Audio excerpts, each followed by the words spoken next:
Hey there, it's Leslie Noble, and this is No Bullshit Truth Radio. Thank you so much for joining me.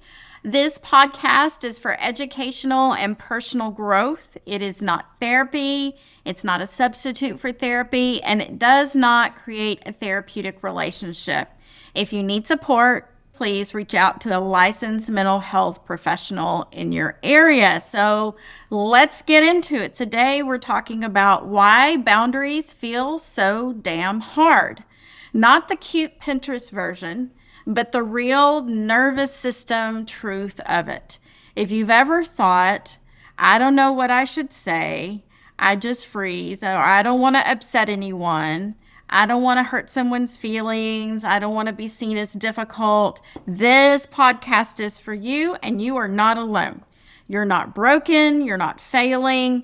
Your body is doing exactly what it has learned to do, and I'm going to explain that to you today in detail. So, we always have thought that boundaries are a skill, that they're a communication skill. But really, that's not the truth of it. It's a nervous system state. You don't set boundaries from your mind, you set them from your body. So, let me explain. If your nervous system is in fight, flight, freeze, or fawn, you will go back and default to whatever kept you safe in the past. Your body and your brain is brilliant in that way. It remembers what it feels like to have internal safety. It remembers what it feels like to be dysregulated. So that means that sometimes you might say yes when you mean no. You soften your voice so no one gets upset. You over-explain to avoid conflict. You disappear emotionally to keep the peace. And it's not a character flaw, it's a survival strategy. So, what does that mean? Does that mean I'm just out of luck and that I can't learn to set boundaries? Absolutely not. And I'm going to help you with that today. I'm going to give you some examples of phrases that you can use, but also educating you that really it is a survival strategy and it is not your fault. The reason it feels so hard is that boundaries require internal safety, not just good communication skills. Most people try to set boundaries when they're already pissed off, when they're dysregulated, when they're overwhelmed, when they're resentful, exhausted, or anxious, or afraid of conflict. That, my friends, is like trying to build a house during a storm. It's not going to happen. Your body remembers the parent who yelled at you when you were growing up, the partner who punished you for having needs in the past, the childhood home where compliance equaled safety, the relationships where you kept silent to keep the peace. So today, when you go in and you try to set a boundary, your body isn't reacting to today. It's reacting to back then. So part of learning to set boundaries is, number one, learning what it feels like to create internal safety. And then the other part is learning that boundaries in a way require grieving. And hang on, let me explain what that means. This is the part that people skip. So there's the nervous system regulation, and then there's the grieving part of it. Setting a boundary sometimes often means grieving the fantasy version of the relationship. The version where the other person magically understands you, respects you, and never pushes your limits. So there's always a fear of, if I set a boundary with this person, are they going to show up for me? Are they going to leave? Are they going to push me past my limit? And then you have to deal with the reality of what this relationship is. Because once you set boundaries with people, you find out who can meet you where you are and those who can't. And sometimes that's really painful. Sometimes the hardest part is not setting the boundary in itself, it's tolerating the reality that follows. So why would I even want to do a boundary if it's possible I could lose the relationship?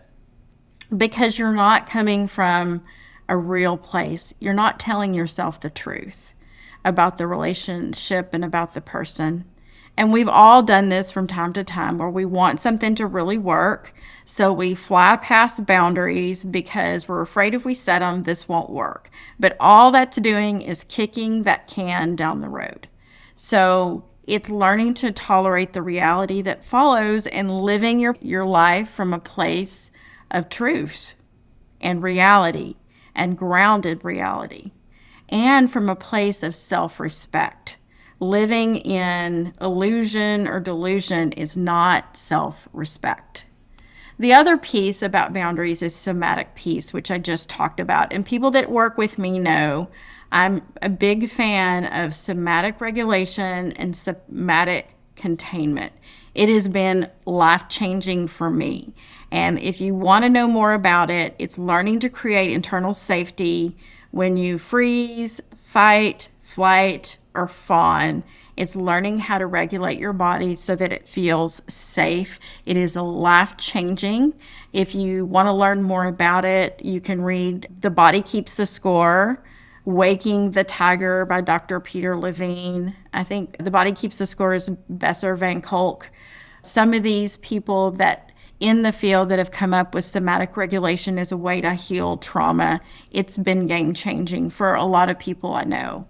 So before you speak in a relationship or at work, in a friendship, your body needs a grounded state, a grounded stance, a slow, steady breath, a sense of internal support, and connection to your own worth. So boundaries aren't just a sentence or communication skills, they're a state of which you live. When your body is regulated, your words come out clean.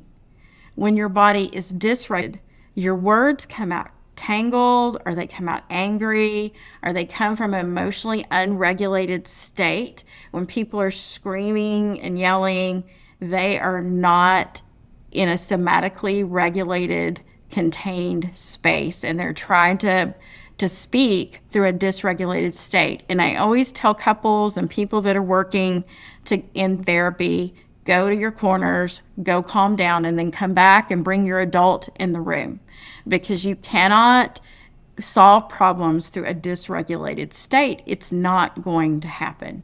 And a lot of times that's why we keep having the same conversations in a loop over and over again, is because we're having them from a resentful or dysregulated state. So I'm going to give you today some real examples of how to set boundaries. The no bullshit version. I'm a big fan of keep it simple. So I'm going to give you some simple, non-apologetic boundary sentences you can use, short, direct, and nervous system friendly. And at the end, I'm going to tell you why they're nervous system friendly. So I'm going to break it down to the types of boundaries and then just give you some phrases. And what I'd suggest you do is go get your notebook, pause, go get your notebook, and write some of these phrases down. Because I tell you, this is what I do. So the people who know me probably don't know my secret, but I'm going to tell you my secret is that I just have some phrases that I use. And it's easier because my body feels comfortable using them. I can remember them, and they're easy and non-apologetic, and they're still kind. It's important to me that I'm still kind and I'm still warm towards people, but also learning how to say, this is the line. This is where we don't cross. And by the way, boundaries are so that you can stay in relationship with someone. It is not to build a wall or a fence or to keep someone out. It's so that you can be in relationship with other people. So the first one is time boundaries. If someone wants your time and you don't have it, you just say, I'm not available today for that. I can't do today, but I can do Thursday at 3. That's the one I use. I can't do it today, but I always give an option. I'm heading out in 10 minutes, so I can't do it right now. Okay, moving into emotional boundaries. If someone is venting or dumping on you, I can listen for 5 minutes and then I've got to shift. I care about you, but I'm not in a place to do this right now. I'm not able to hold this conversation today. I don't have capacity for it. Using just really short sentences for emotional boundaries. Family boundaries. This is a hard one because sometimes we still feel like that little 6-year-old when we go back home. You can be an adult and still feel like you're 6 years old. So if a family member pushes you past your comfort zone, just say, I'm not discussing that right now. That topic is off limits for me, and I'm stepping away from this conversation. Or I don't want to have this conversation. All right, work boundaries. If a coworker keeps adding to your plate, I don't have capacity for that right now. What would you like me to deprioritize to make room for this? That's outside my role. Ooh, that feels uncomfortable, doesn't it? Why would it be important to have work boundaries? Is because of burnout and extending yourself in a way that's not helpful. Sometimes if we think we're the one that's the willing one to do everything, and then we expect people to be like, oh my gosh, that's such a great worker, but it doesn't always work that way. Sometimes we can put ourselves in a position of being used. So it's really important to learn boundaries in a kind and firm way that says, I'm still loyal to this place. I'm still committed to my job, but here's my limits. Relationship boundaries. If a partner's escalating or getting reactive, I want to talk about this, but not like this. I'm going to take a break and come back in 20 minutes. I'm not okay with being spoken to that way. And by the way, trying to solve a conflict when you're both dysregulated, you're both angry, you're both yelling or reactive, it is not going to happen. It's not. And then we get in this state of we're trying to one-up each other. Go to your corners, calm down, and come back and bring your adult into the room. Your partner is not your emotional dumping ground. They are not your dumpster. They are not your dumpster for frustration and anger. Come back and solve it like an adult. Bring your adult back into the room.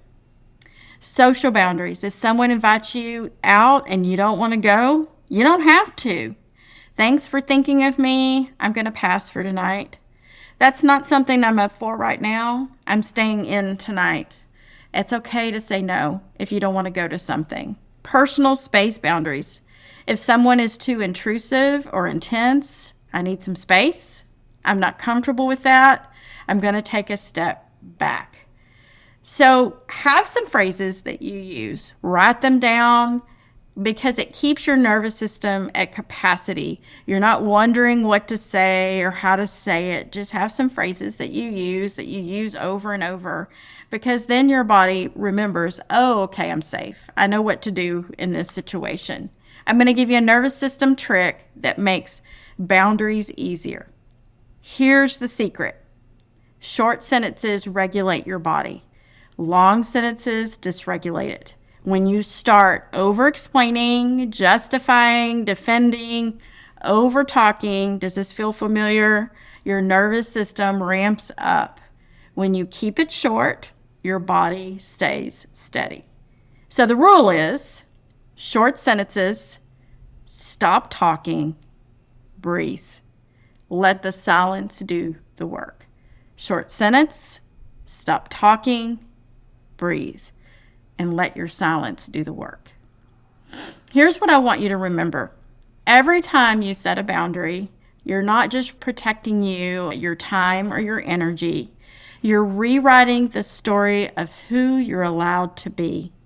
You're choosing the version of you who doesn't disappear to keep the peace. You're choosing the version of you who won't abandon yourself just to stay acceptable. You're choosing the version of you who knows your needs are not inconveniences.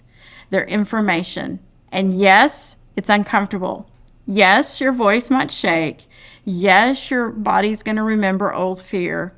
And yes, people will react at times, but none of that means that you're doing it wrong. It means you're doing something new. Boundaries are not a sign that you're too much. They're a sign that you finally believe you're enough. So take a small step today. One clean sentence, one moment of truth, one breath where you stay with yourself instead of abandoning yourself. Because every boundary you set is a vote for the life you're building. And you deserve a life where you don't have to disappear to belong. You deserve a life where you fit without shrinking.